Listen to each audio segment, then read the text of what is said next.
Lord's voice channel వీక్షిస్తున్న మీ అందరికీ ప్రభు యేసు నామంలో శుభాలు తెలియజేస్తూ ఉన్నాను. ఈ ఏప్రిల్ నెల మనం ఆల్మోస్ట్ జరిగిపోతూ ఉంది. కొత్త నెలలోనికి మే నెలలోకి వెళ్ళిపోతున్నాం. సివియర్ మిడ్ సమ్మర్లోకి వెళ్తున్నాం. దేవుడు తన కృపను బట్టి మనందరినీ ఎండవేయడం నుంచి కాపాడుతూ మన అన్ని కుటుంబాలకు కూడా క్షేమాన్ని, సమాధానాన్ని, సంతోషాన్ని ఇస్తున్నందుకు దేవునికి వందనాలు.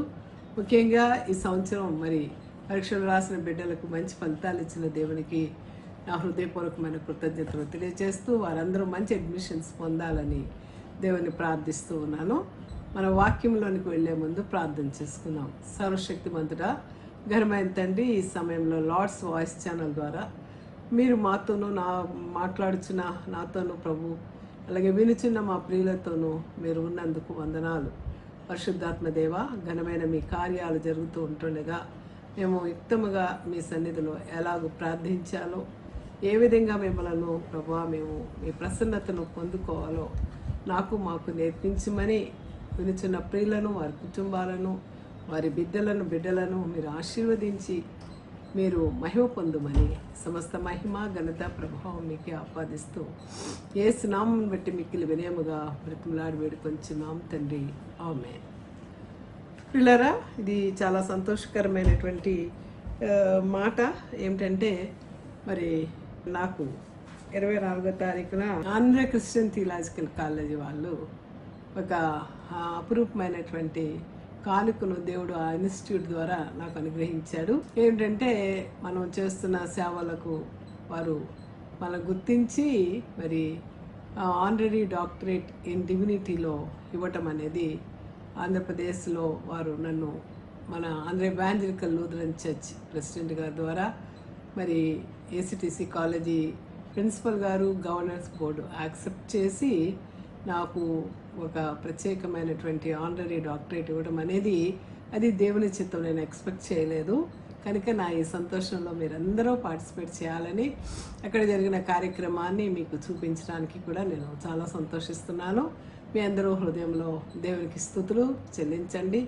చివరి వరకు నా కడపటి ప్రాణం విడిచేంత వరకు కూడా ప్రభువు యొక్క సేవలో నమ్మకంగా ఉండేలాగిన నన్ను గురించి, నా కుటుంబం గురించి మేము అనుదిన ప్రార్థనలు గుర్తు చేసుకోవాల్సిందిగా మిమ్మల్ని అందరినీ కోరుతూ మన లార్డ్స్ వాయిస్ ఛానల్ని అనేక మంది మీ స్నేహితులకు, మీ యొక్క ఇరుగు పొరుగు వారికి దయచేసి పరిచయం చేయవలసిందిగా ఈ లింక్ను వారికి పంపించి ఆత్మీయంగా వారు బలపడేటట్టు మీరు కూడా నా సువార్త యాత్రలో పాలిభాగస్తులు కావాలని అపోస్తలుడైన పౌలు ఎలాగ మనల్ని కోరుతూ ఉన్నాడో అలాగే నేను మిమ్మల్ని కూడా కోరుకుంటూ ఈ సమయంలో వాక్యంలోనికి వెళదాము.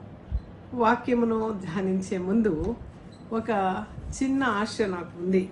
ఆ ఆశ ఏమిటి అన్నది చిన్న కవిత రూపంలో పెడుతూ ఉన్నాను. ఒక చిన్న ఆశ. ప్రభు సకల చరాచర సృష్టాధిపతి, విశ్వనాథ, విజయశీల, సర్వమానవాళి పాపశాప పరిహారార్థం సమర్పించిన త్యాగశీల, సర్వదా నీ గొప్ప నామాన్ని సర్వవేళలా సన్నుతించి ఘనపరిచెదను. సమస్త మానవాళికి మరణముపై విజయబావుట ఎగురవేసిన పునరుద్ధాన సార్వభౌమ, మీకిదే మా స్త్రీలందరి మహావందనం. నా హృదయపూర్వక పాదాభివందనం. ప్రియమైన దేవ, నీతో జీవించాలని, కలిసి నడియాడాలని నా చిన్న ఆశ.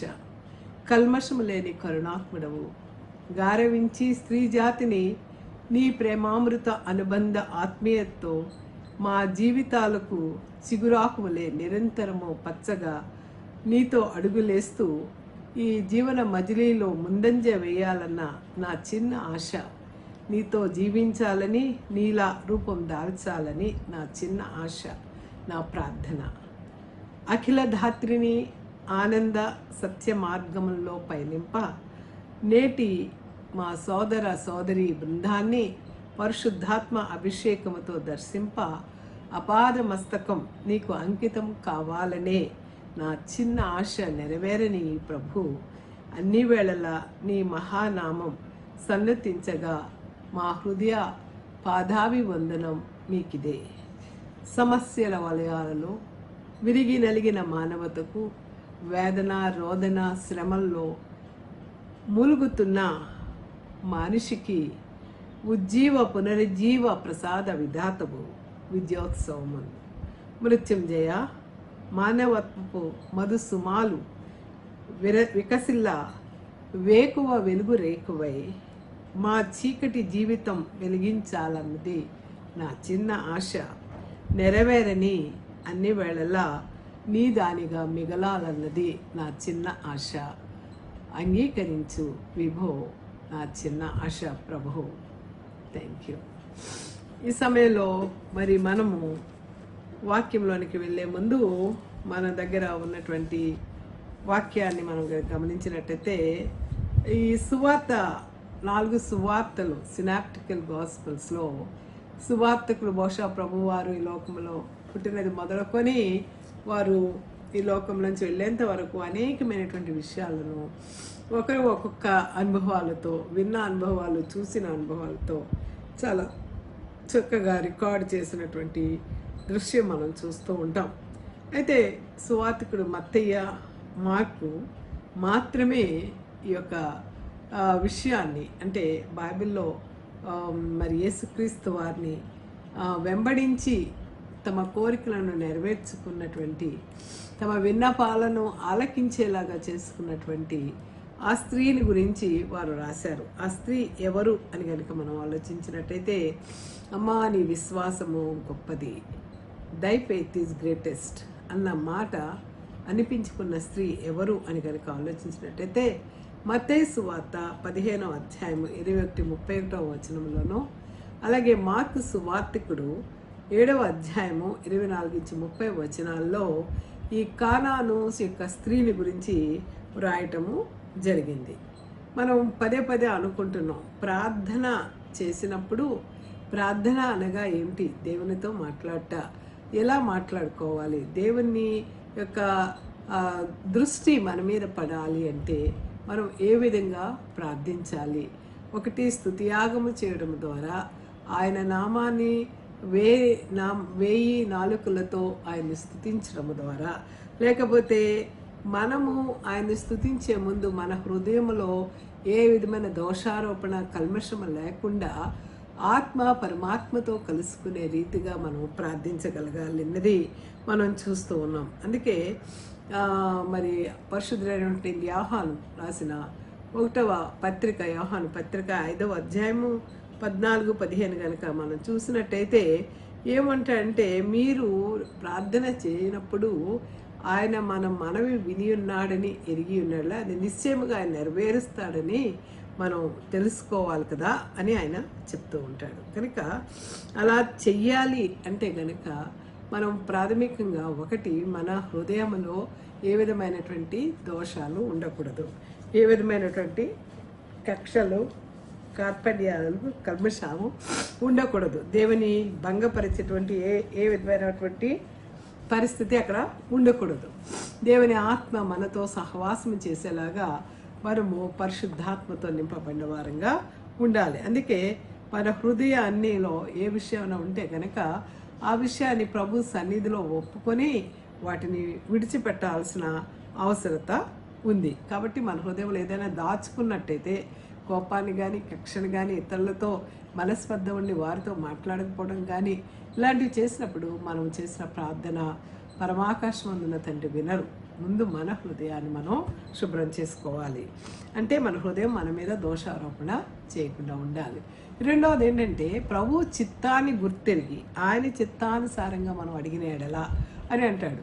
ఆయన చిత్తానుసారం ఎలా తెలుస్తుంది మనకి అంటే గనక, యేసుక్రీస్తు వారు కూడా ఈ లోకంలో ఉన్నప్పుడు ప్రార్థించినప్పుడు నీ చిత్తము జరుగునుగాక, ముందు నీ చిత్తమైతే ఈ గిన్నె నా నుండి తొలగించమని ప్రార్థన చేసిన ఆయన గెత్సేమనే తోటలో, నా ఇష్టం కాదు ప్రభువా నీ చిత్తమే జరుగునుగాక అని ప్రార్థించడం మనం చూస్తాం. So prayer is the mighty instrument, not for getting men's will done in heaven but for getting God's will done on earth. కనుక మనం నీ చిత్తం జరుగులాగున, నీ చిత్తానుసారంగా జరిగేలాగున ప్రార్థించాలి. మనం దేవుని చిత్తాన్ని మనం ఎలా తెలుసుకుంటాం అంటే, దేవుని వాక్యానుసారంగాను దేవుని సన్నిధిలో మనం కనిపెట్టి ప్రార్థించినప్పుడు పరిశుద్ధాత్మ దేవుడు మనతో మాట్లాడతాడు. అదేవిధంగా మన చుట్టూ ఉన్న పరిస్థితులు కూడా మనకి బోధ చేస్తాయి.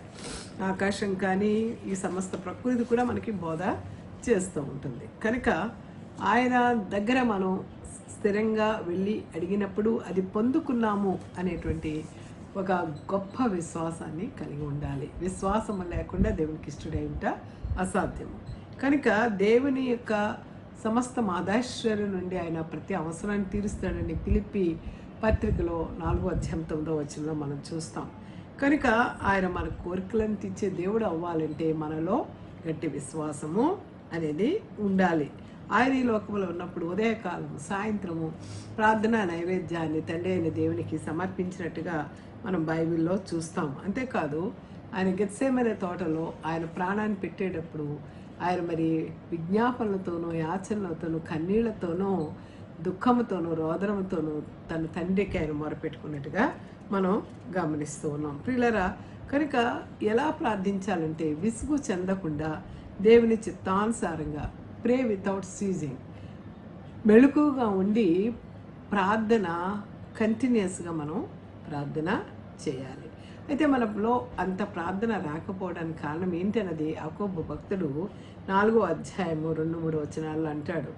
మీలో పోరాటాలు ఉండి మీరు మీ శరీరేచ్ఛలను నెరవేర్చుకోవడానికి ఆశపడి అడుగుతారు కనుక అందువల్ల మీ యొక్క కోరికలు తీర్చబడటం లేదు, అవి దేవునికి సమ్మతము కావటం లేదు అంటాడు. కనుక దేవుని అడిగినప్పుడు మనం కనిపెట్టగలిగిన మనసు, we need more patience and God has something greater in store for us అని ఎఫెసీ 3:20 మనం చూస్తాం. అంతేకాదు మనం అడిగినప్పుడు మన ఫోకస్ అంతా కూడా ఇది జరుగుతుందా అని అపనమ్మకంతో అడగకూడదు.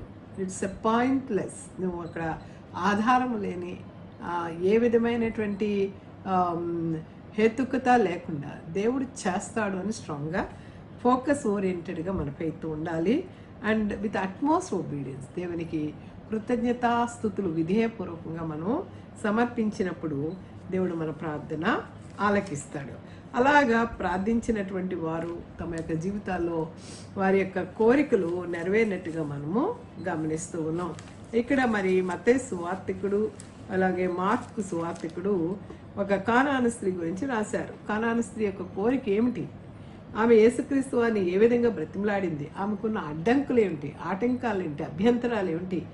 ఆమె విశ్వాసంతో యేసుక్రీస్తు వారి దగ్గరికి వచ్చిందా, లేకపోతే ఏదో ఒక మంత్రకారుని దగ్గరికి మంత్రం కోసం వెళ్ళినట్టు వెళ్ళిందా, ఎట్లా వచ్చింది? వచ్చినప్పుడు ఆమె కోరిక నెరవేరిందా?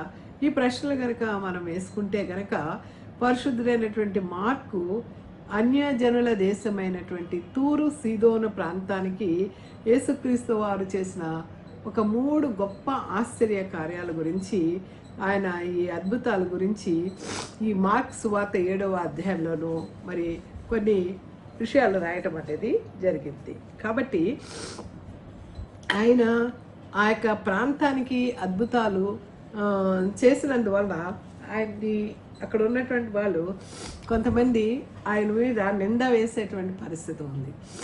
పరిసయ్యులు యూదులు ఆయన్ని ఇక కానానీయులతో మాట్లాడరు, వాళ్ళు శత్రువులుగా భావించుకుంటారు.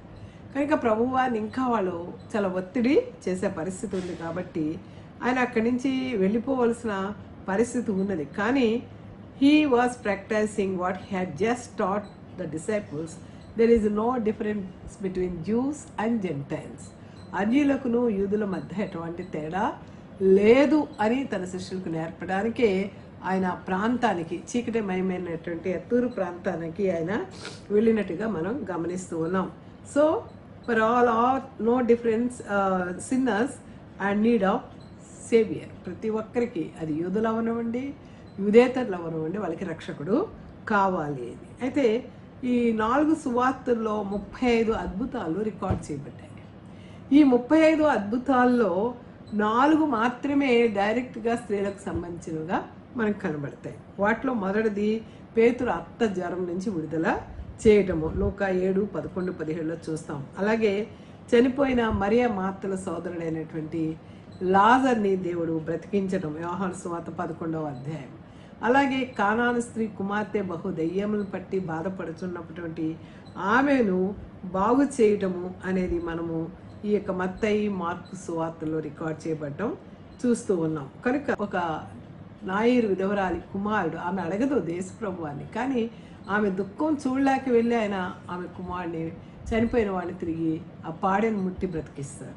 కనుక 4 అద్భుతాలు మాత్రం స్త్రీల గురించి డైరెక్ట్గా యేసుక్రీస్తు వారితో సంబంధం ఉన్నాయి, మనకు కనిపిస్తూ ఉన్నాయి.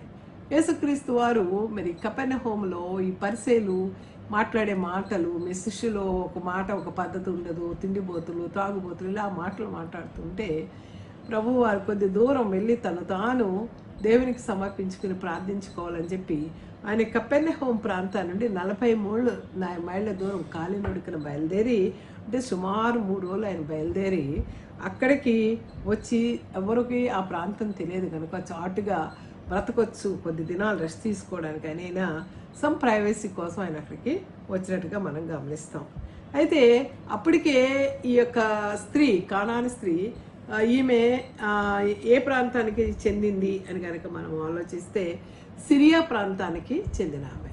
యెరూషలేంకి సిరియా బోర్డర్ లైన్లో ఉంటుంది కనుక ఆమె ఆయన చేస్తున్న అద్భుతాలన్నీ కూడా ఆమె వింటూ ఉండి ఆ యొక్క తన కుమార్తె దీనస్థితిని చూసి, తన కుమార్తె బాధపడుతుంటే తల్లిగా ఆమె తట్టుకోలేక ఆయన దగ్గరికి వెళ్ళాలి. ఎందుకంటే తాను పూజిస్తున్న అనేకమైన దేవతలు ఆమెకి ఏ విధంగానూ సహాయం చేయలేదు కనుక ఆయన దగ్గరికి వెళ్ళాలి అని ఆమె చాలా తపన పడుతూ, ఆయన ఎప్పుడు ఈ ప్రాంతానికి ఏమైనా వస్తారా అని ఆశపడతాను.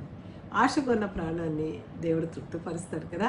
అందుకే ఆ ప్రాంతానికి, ఆ చీకటిమయమైనటువంటి ప్రాంతంలో వెలుగు నింపడానికి, వారి జీవితాలని అజ్ఞానాంధకారం నుంచి ఆత్మానుసారమైన వెలుగులోనికి నడిపించడానికి, అన్య జనులు కూడా దేవుని కొరకు ఎదురు చూస్తారని తెలియచేయడానికి యేసు ప్రభు వారు ఆ ప్రాంతానికి వచ్చినట్టుగా మనం గమనిస్తున్నాం.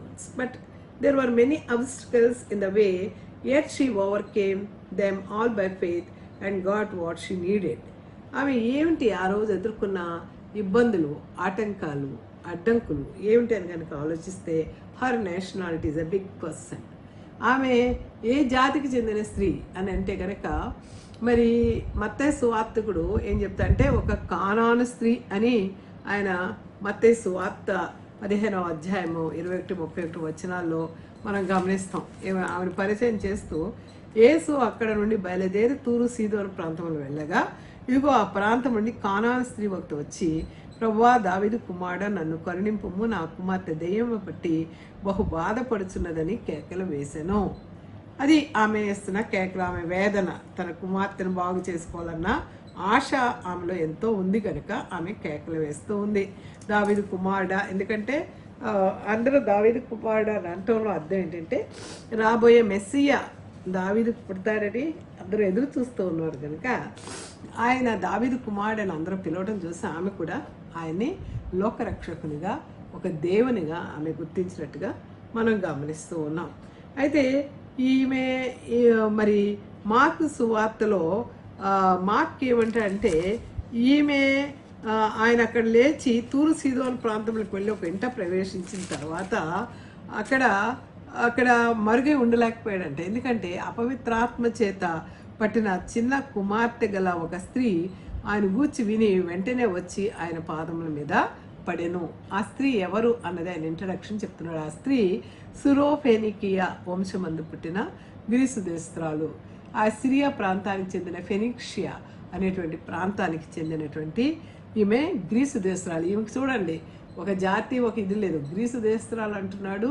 సిరియా ప్రాంతంలో పెరోనేషియా ప్రాంతానికి చెందినటువంటి స్త్రీగా చెప్తున్నారు. కాబట్టి ఆవిడ ఏం కల్చర్ ఫాలో అవుతుంది అని కనుక ఆలోచించినట్టయితే, ఆమె ఆ లోకం యొక్క ఆ లోకల్ కల్చర్ ఆమె ఫాలో అయినప్పటికీ కూడా ఆమె ఎట్లా ఉందంటే చూడ్డానికి నోబడీ, అంటే షీజ్ నోబడీస్, ఎవరికి సంబంధించిన ఆమెగా కనబడటం లేదు, ఎందుకు పనికిరాని ఆమెగా ఉన్నది. కనుక మత్తయి అయితే ఆమె కానాను స్త్రీ అన్నాడు.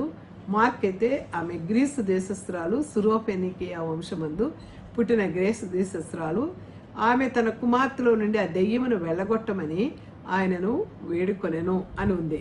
అయితే ఆమె అక్కడికి రావడానికి కూడా చాలా ఆటంకాలు ఎదుర్కోవాల్సి వచ్చింది. ఎందుకంటే కానానీయులు అంటే ఎవరు అంటే కనుక నోవాహు తరములో నోవాహు యొక్క ప్రజలు వేరు వేరు గ్రూపులుగా ఏర్పడి ఈ యొక్క కానాను ప్రాంతానికి వాళ్ళు వచ్చారు. ఈ కానాను ప్రాంతంలో అక్కడ ఏముంటుందంటే పాలు తేనెలు ప్రవహించే ప్రదేశం అని మనం పాత నిబంధన గ్రంథంలో గమనిస్తాం. కనుక ఆ ప్రాంతానికి వాళ్ళు వచ్చారు. అయితే వాళ్ళు బహుముఖమైనటువంటి దేవతలను ఆరాధించేవారు, విగ్రహారాధకులు. వీరు ప్రస్తుతము ఇజ్రాయేలు, పాలస్తీనా, లెబనాన్, సిరియా, యోర్దాన్ ప్రాంతాల్లో ఉన్నారు. వీళ్ళు మరి ఇశ్రాయేలీలు మొట్టమొదటి కాలంలో మనం చూస్తే సమూయేలు కాలంలో చూసినట్టయితే ఈ యొక్క తూరు ప్రాంతాలు, సీదోను ప్రాంతాలతో వర్తక వ్యాపారాలు చేసుకుంటూ చాలా హ్యాపీగా ఫ్రెండ్షిప్ ఉండేది. కానీ తర్వాత వచ్చిన రాజు ఏమంటాడంటే నేనే దేవుణ్ణి అని ప్రకటించుకుంటాడు. ఎందుకంటే యూదులు ఒక్క దేవుణ్ణి ఆరాధిస్తారు, యెహోవా దేవుణ్ణి ఆరాధిస్తారు. మరి అలాంటిదప్పుడు వీళ్ళు రాజు నేను దేవుణ్ణి అంటంతో ఆ దేశము శత్రుత్వంలోకి వచ్చేసింది. వీళ్ళకి నచ్చలేదు. అంతలో మరి 586 BC ప్రాంతాల్లో యెరూషలేము పట్టబడినప్పుడు వీళ్ళు చాలా సంతోషించారు. ఎందుకంటే తూరు సీదోన్ రెండు కూడా వర్తకపు వాడరేవులు ఉన్న ప్రాంతం. సో ఇస్రాయల్ నుంచి ఇంకా మనకు పోటీ ఉండదు, మనం లాభాలు సంపాదించుకొని బహుగా ఐశ్వర్యవంతులు అవ్వచ్చు అని ఆ యెరూషలేము పట్టబడినప్పుడు ఈ తూరు సీదోన్ చాలా ఆనందించిందంట. కాబట్టి అది మరింతగా ఇస్రాయేల్కి కష్టమైనటువంటి ప్రాంతమే అయిపోయింది. కనుక వారు ఇస్రాయేల్ వారితో కలిసి ఉండక వాళ్ళు తామే ఆ లాభాలు పొందొచ్చు అని ఆశతో వాళ్ళు బ్రతకడం.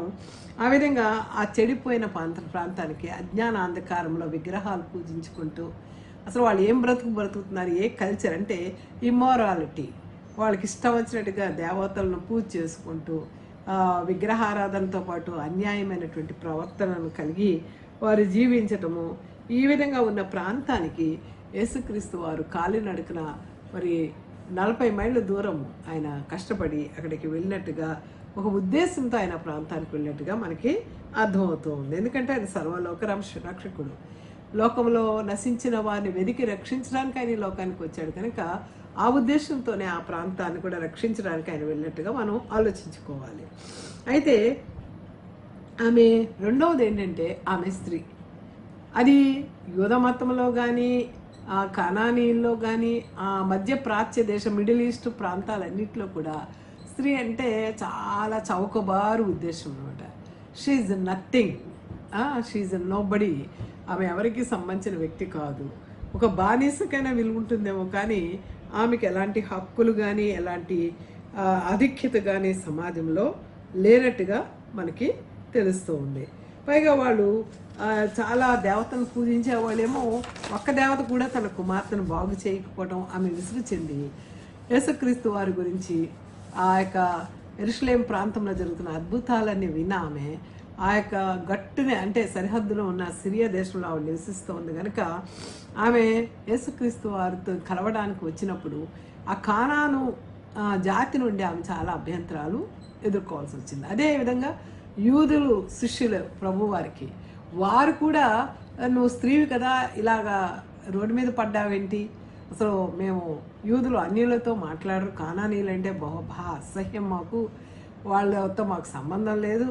కాబట్టి శిష్యులు కూడా ఆమెను ఏ విధంగానూ ఆదరించలేదు. అంత ఇబ్బందుల్లో కన్నీటితో ఆమె ప్రభు వారిని వేడుకుంటూ కేకలు వేస్తూ ఉంటే వాళ్ళు ఏమంటారంటే ఆ స్త్రీ ఆయన వెంటపడి తన కుమార్తెలో ఉన్న దెయ్యాన్ని వెళ్ళగొట్టమని ఆయన వేడుకున్నప్పుడు వారు శిష్యులు ఏమంటున్నారంటే ఈమె మన వెంటబడి వస్తుంది, మనకు చాలా విసుగ్గా ఉంది ఆమె నాగింగు, ఆమెను దయచేసి పంపించి వేయమని చెప్తారనమాట. దెర్ ఈజ్ నో సెన్సిటివిటీ వాళ్ళకి. అయ్యో ఆమె ఎంత అవసరతలో ఉంది. ఈరోజు మనం కూడా సంఘాల్లో చాలా ఇబ్బందులు ఇరుకులతో సంఘానికి వస్తారు, కన్నీటితో ప్రార్థించుకునే వాళ్ళు మన పక్కనే ఉంటారు. కానీ మనకు ఆ సెన్సిటివిటీ ఉండదు. అయ్యో పాపం మన పక్కోడు ఏమనుకుంటున్నాడు, ఏ విధంగా ప్రార్థన చేస్తున్నాడు, మనం ఏమైనా సహాయం చేయాలా ఆత్మీయంగా అనే ఆలోచన ఉండదు. దడా మాట్లాడుకుంటాం సంఘంలో కూర్చొని, లేకపోతే బయట మాట్లాడతాం. కానీ వాళ్ళ ఆత్మీయ స్థితి ఎంత భయంకరంగా ఉంటుందో, ఏ వేదంతో వారు దేవుని సన్నిధికి ఏ ఉద్దేశంతో వారు వస్తారో మనం గమనించినది. అలాగే ఇక్కడ యేసుక్రీస్తు వారి శిష్యులు కూడా గమనించకుండా ఆమెను పంపించేసేయండి అని చాలా ఆమె పట్ల ఒక నీచమైనటువంటి మనస్తత్వాన్ని యూదులు ప్రదర్శిస్తారు. వారి సొంత జాతి వాళ్ళు కూడా ఆడవాళ్ళకి విలువ ఇవ్వరు. కనుక ఆమె చాలా ఇబ్బంది పడతా ఉంది. ఇంకా మరి ఆ స్త్రీలకి ఆ దినాల ఆస్తి హక్కు అనేది అసలు లేదు.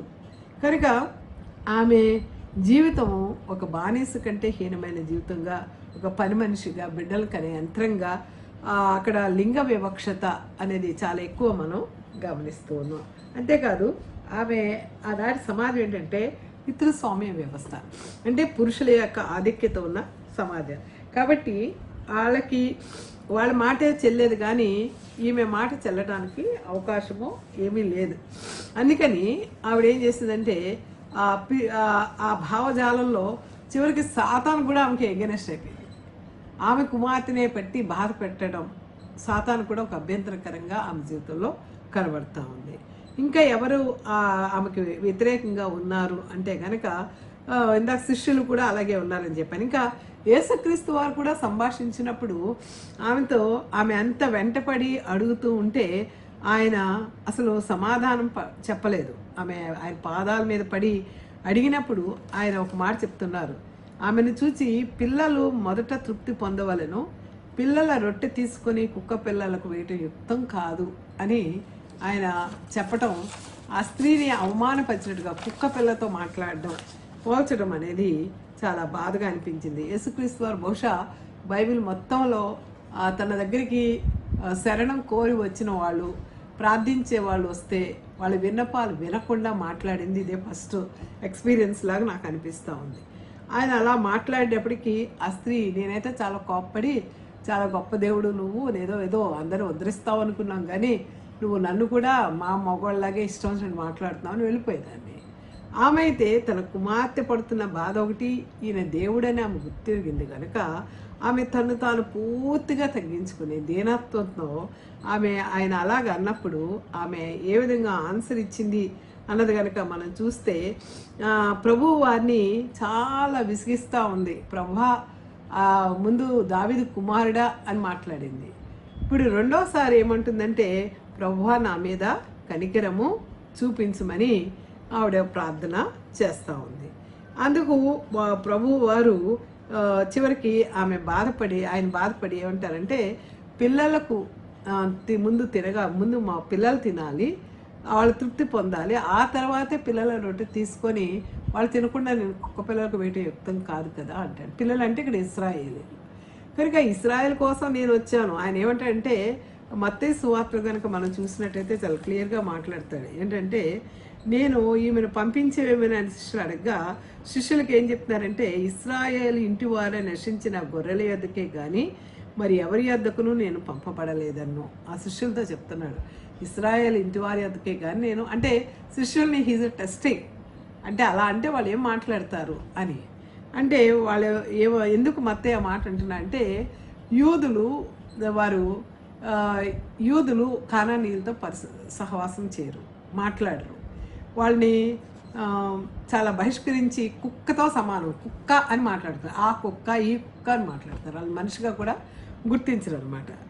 ఆ రోజుల్లో కుక్క అనే మాట యూదులకు అలవాటు.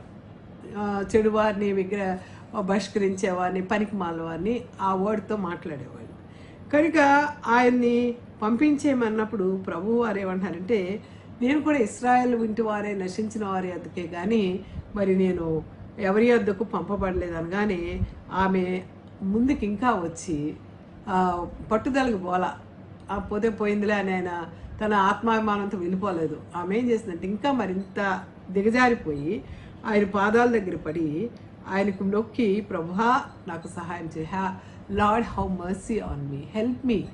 ఎంత చిన్న ప్రార్థన చేసిందో, ప్రభువా నాకు సహాయం చేయమని అడిగాను.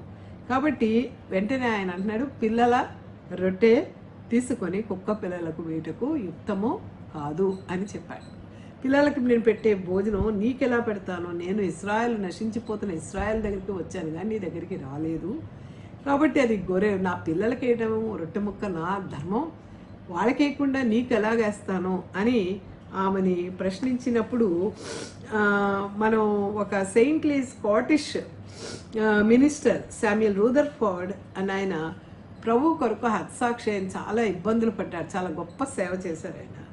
ఆయన చేస్తూ ఒక చిన్న తన స్నేహితులకు ఒక లెటర్ రాస్తూ ఒక మాట చెప్పారు. It is faith's work to claim and challenge loving kindness out of all the roughest strokes of God. అంటే దేవుడు ప్రేమతో దయతో మనపై కొట్టే భయంకరమైన దెబ్బలు మనలోని గొప్ప విశ్వాసమే ఒక సవాలుగా మారుస్తుంది. కాబట్టి దాని గురించి మనం వర్రీ అవ్వక్కర్లేదు. దేవుడు మనల్ని కొట్టినప్పుడు ఆయన మన పట్ల ఒక గొప్ప కార్యం చేయబోతున్నాడు అని దానికి విశ్వాసమే ఒక సవాల్, మనలో ఉన్న విశ్వాసమే ఒక సవాల్.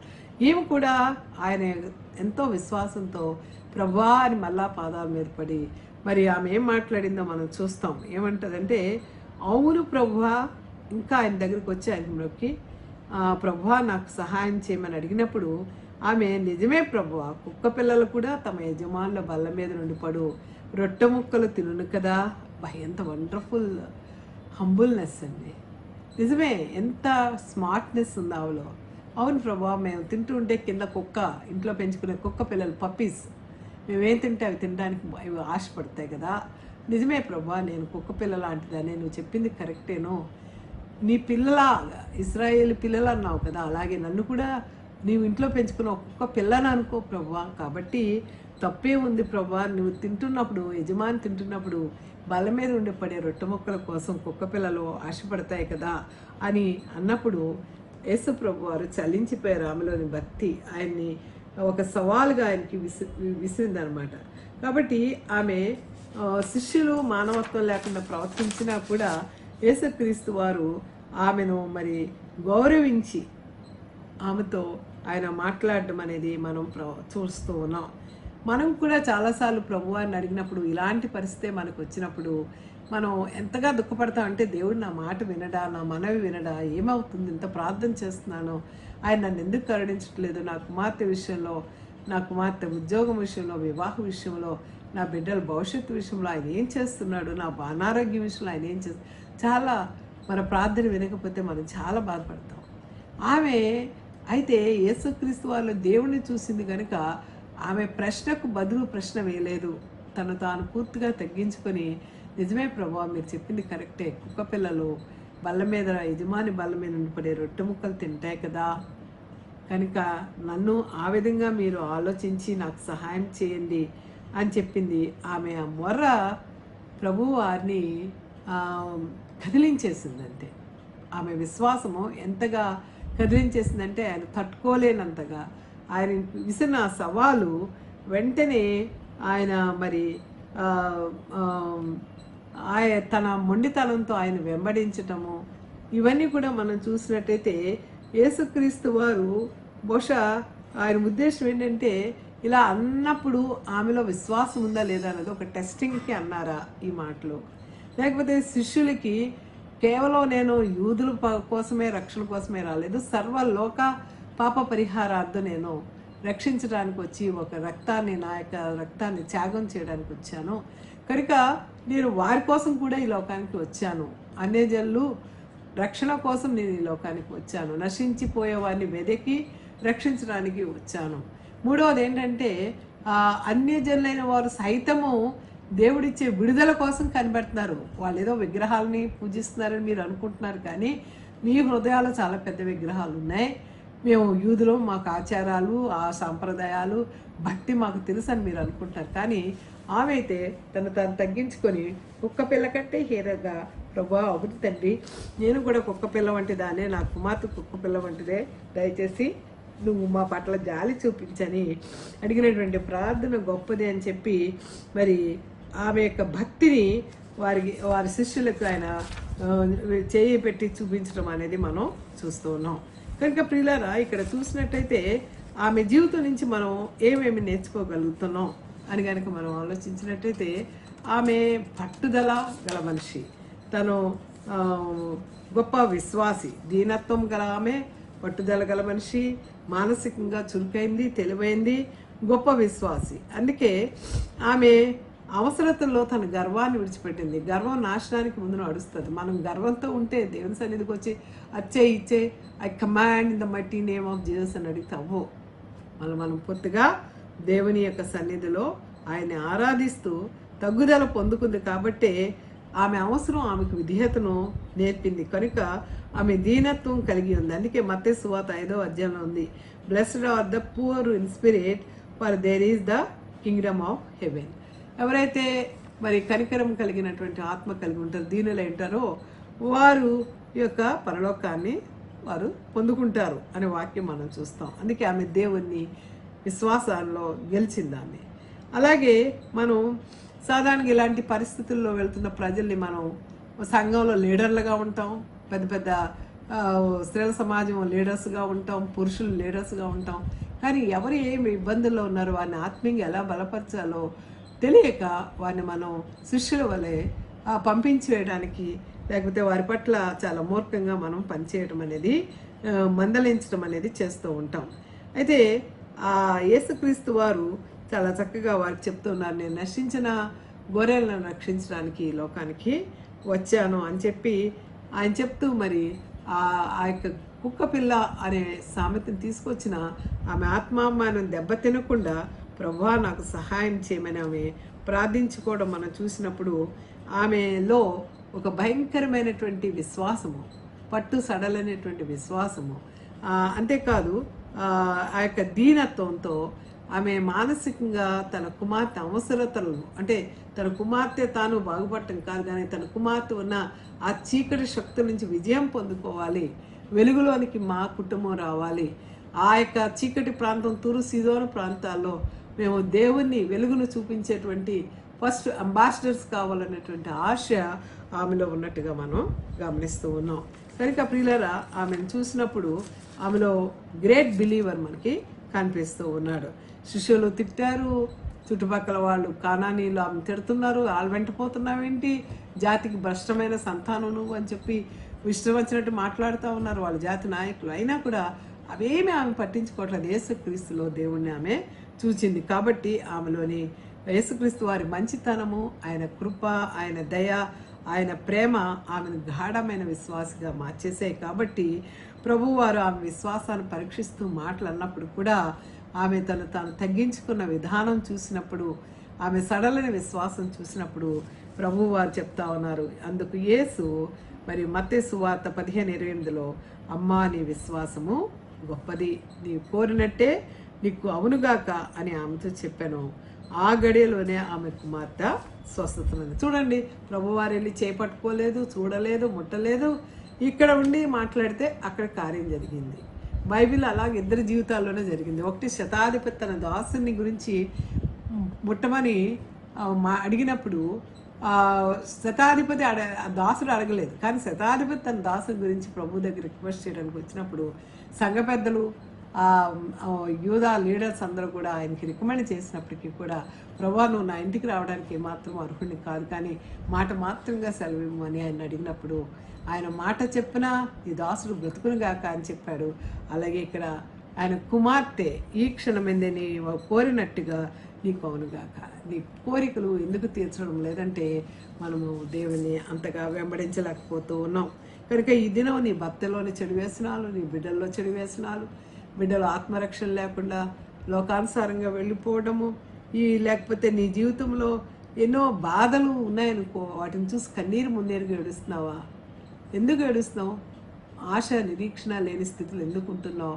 ఇప్పుడు యేసే నిన్ను పిలుస్తున్నాడు, నన్ను పిలుస్తున్నాడు, నా కుమార్తె నీ విశ్వాసం బహు గొప్పది, రామ్మా నా దగ్గరికి రా, నీ సమస్యలు నేను తీరుస్తానని దేవుడు మరి ఆమెను పిలవటము, ఆమె యొక్క పట్టుదల, ఆమె ఎదురయ్యే పరిస్థితులన్నింటినీ ఎలా జయించిందో పట్టుదలతో మనం కూడా విశ్వాసంతో గొప్ప పోరాటం దేవుని దగ్గర చేయగలిగి ఉండాలి. అంటే ఇంటర్సెషన్ ప్రేయర్ అనేది, పట్టు వదలనేటువంటి ప్రార్థన అనేది మన జీవితంలో చాలా అవసరం. కనుక ఒకవేళ నీ జీవితంలో కొన్ని విషయాల్లో సరైన న్యాయం జరగలేదంటే వాటిని సగంలో విడిచిపెట్టకు, కన్నీటితో ప్రార్థన చేస్తూ ఉండు. దేవుడు ఆయన సమయం అనుకూలంగా నీ పరిస్థితులను ఆయన మార్చగలడు.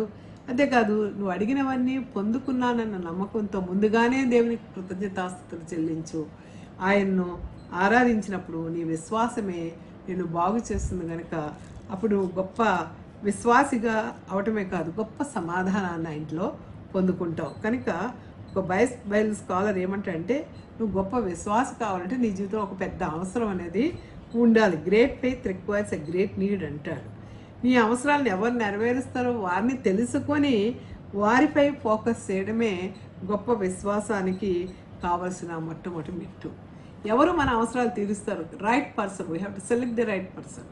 ఈ లోకంలో అనేక మంది తీర్చే వాళ్ళకి కనబడతారు కానీ ఎవరు ఏమీ చేయరు. కనుక Jesus is the only God, Jesus is the only way to solve our problems. మూడవది ఏంటంటే పట్టుదలతో కూడిన గొప్ప నమ్మకమే మన అట్టి విశ్వాసంతోనే మనం ముందుకి వెళ్ళాలి.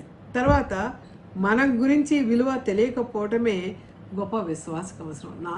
నేనంటే ఏమిటి, నా స్థితి అంటే ఏమిటి, నేనేదైనా చేయగలను అని మన గురించి మనకి గొప్ప తెలిసిపోతే మనలో విశ్వాసం ఉండదు. మన గురించి మనకేమీ తెలియకుండా తాను కుక్క పిల్లతో అంతకంటే హీనమని ఆయన కాళ్ళ మీద పడింది కనుక ఆమె తన విలువ ఎంత గొప్పదో అని ఆమె ఆలోచించలేదు. తను ఎంత చిన్న చూపు చూశారన్నది ఆలోచించలేదు. So our worthiness has nothing to do but only God's love and grace can do wonders in our life. Just we have to believe in him.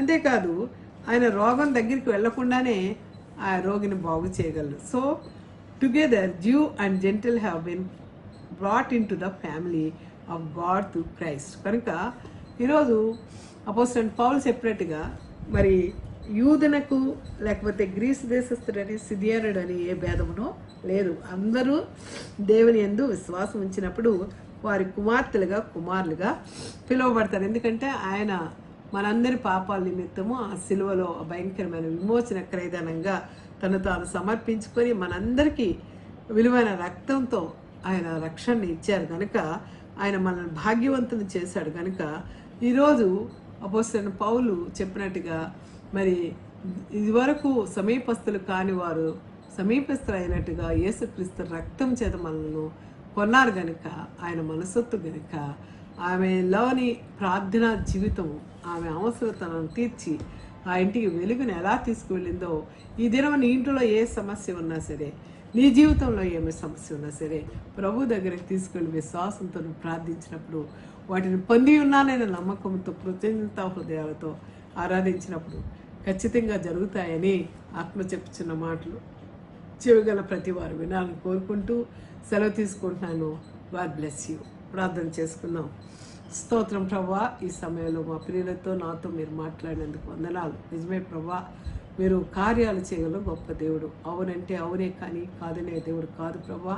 కనుక మేము మధ్యలో అపవాది పెట్టే శోధనలు తట్టుకోలేక వాటిని విడిచిపెట్టక తండ్రి మీ సన్నిధిలో కన్నీటితో వెతికినప్పుడు మీ సమయంలో మా యొక్క అవసరతలను తీర్చే దేవుడు, మాకు స్వస్థతను ప్రసాదించే దేవుడు, మా అనారోగ్యాలను సరిచేసే దేవుడు, మా ఆర్థిక సమస్యల నుంచి విడుదలిచ్చే దేవుడు, మా బలహీనతల నుంచి మా యొక్క దుష్ట మార్గాల నుంచి మమ్మల్ని కాపాడి నీ రక్షణలోకి నడిపించే దేవుడు. కనుక ఈ సాయంత్ర సమయంలో మా ప్రియులందరితో మీరు మాట్లాడినందుకు వందనాలు చెల్లిస్తూ ప్రతి కుటుంబాన్ని పేరు పేరున ఆశీర్వదించి రాబోయే దినాల్లో ఆశీర్వాదానికి వారసులుగా ప్రతి కుటుంబాన్ని దీవించమని ఈ సమ్మర్లో వారిని కాచి కాపాడి మంచిగా వారి కుటుంబాలు జీవించగలిగిన కృపను దయచేయమని యేసుక్రీస్తు నామాన్ని బట్టి మీకు వినయముగా బ్రతిమలాడి వేడుకొంచున్నాం తండ్రి.